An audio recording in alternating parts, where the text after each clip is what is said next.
বঙ্গ সফরে আসতে পারেন অমিত শাহ, রাজ্যে আসতে পারেন অমিত শাহ। যেমনটা জানা যাচ্ছে যে এই মাসের শেষের দিকেই রাজ্যে আসতে পারেন কেন্দ্রীয় স্বরাষ্ট্রমন্ত্রী অমিত শাহ।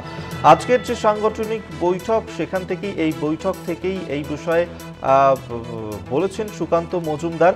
আপনাদেরকে জানিয়ে রাখবো যে 29 মার্চ রাজ্যে আসতে পারেন কেন্দ্রীয় স্বরাষ্ট্রমন্ত্রী।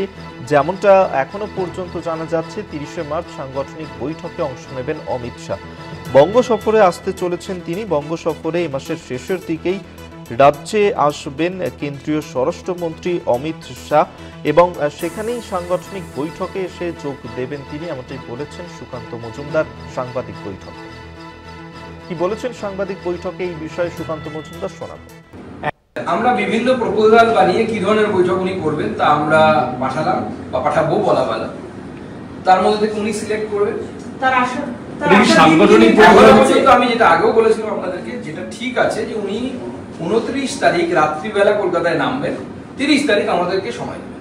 আপাতত এটা ঠিক আছে, কিন্তু আমি বারবার বলছি প্রবাবল একদিনেরই সফরসূচি, সাংগঠনিক পুরো সাংগঠনিক।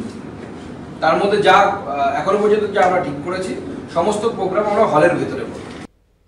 আপনারা শুনলেন যে সুকান্ত মজুমদার তিনি ঠিক কি বলেছেন, যেমনটা জানালেন সাংবাদিক বৈঠক করে যে এই মাসের শেষের দিকেই অর্থাৎ 29 মার্চ অমিত শাহ এই রাজ্যে আসতে চলেছেন কেন্দ্রীয় স্বরাষ্ট্রমন্ত্রী। তিনি আসবেন, একদিনের সফর থাকছে তার এই রাজ্যে এবং 30 তারিখ একদিনের সফরসূচি সেরে তারপর তিনি ফের ফিরে যাবেন এবং যে সাংগঠনিক বৈঠক রয়েছে সেই সাংগঠনিক বৈঠক এবং কর্মসূচিতে উপস্থিত থাকবেন কেন্দ্রীয় স্বরাষ্ট্রমন্ত্রী অমিত শাহ।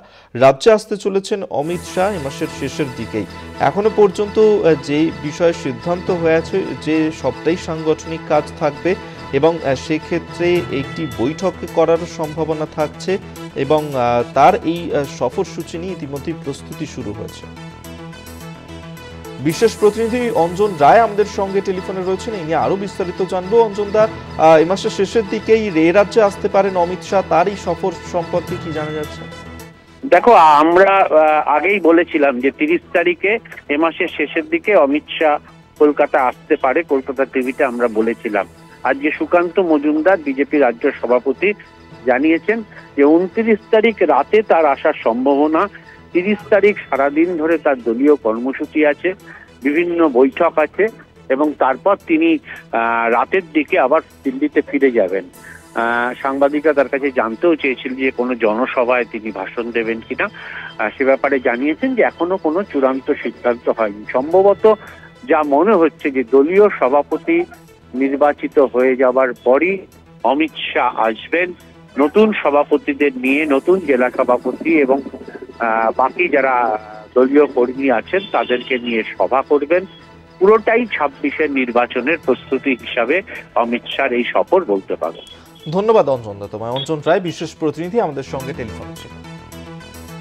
আপনাদেরকে আরেকবার জানিয়ে রাখবো সুকান্ত মজুমদার তিনি যেমনটা জানিয়ে দিয়েছেন যে 29 মার্চ অমিত শাহ এই রাজ্যে আসতে চলেছেন। 30 তারিখ একদিনের সফরসূচি থাকতে চান এবং একটি সাংগঠনিক বৈঠক থাকছে, সেই সাংগঠনিক বৈঠক এবং কর্মসূচিতে উপস্থিত থাকবেন অমিত শাহ।